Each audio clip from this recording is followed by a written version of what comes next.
Assalamu alaikum wa rahmatullahi ta'ala wa barakatuh. Barkanmu da sake kasancewa da ku a daidai wannan lokaci.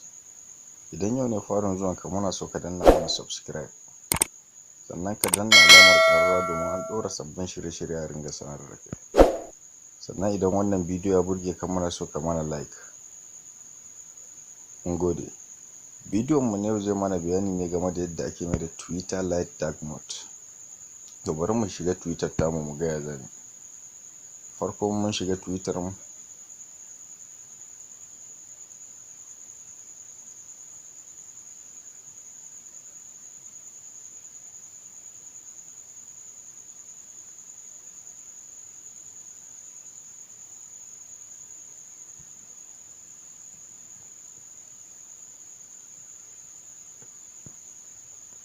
to ɗan gafarce mu saboda ɗan matsalar network da muke fama da shi.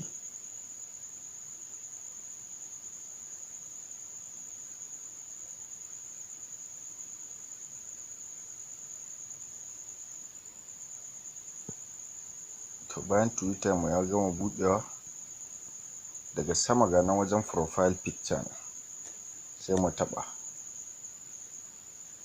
Inda zai kawo mu nan, sai mu tafi can ƙasa ga nan wajen da aka rubuta display, sai mu taɓa.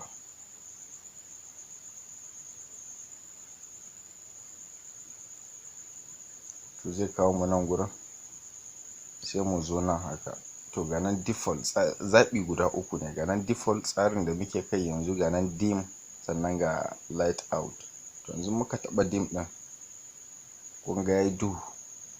Muka taɓa light out kuma, kun ga yayi baƙi ƙirin. To amma dai bari mu bar dim ɗin. To kun ga yadda Twitter mu ta dawo yanzu. Sannan wannan rubutun da kuke ganin sa shuɗi-shuɗin nan, in kana so shi ma za ka iya canza shi. To bari mu gani. Can ɗin dai za a ƙara komawa.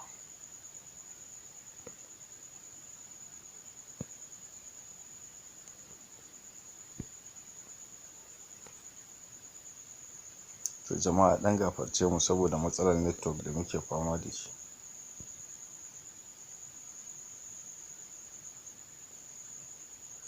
To sai mu dawo wajen display ɗin. Muka dawo, to ga nan wajen color, sai ka zaɓi kalar da kake so. Kun gani ga nan wajen hashtag ɗin nan, za ku ga yana canza kala. Da yana shuɗi ne, gashi yana caccanjawa. To bari mu bar shi dai a green ɗin. Bari mu bar shi a green, sai mu dawo mu taɓa don. To kun ga yanzu duk wajen shuɗin nan ya dawo green. To ya danganta da kalar da kake so. Mun gode da kallon mu da kuka yi.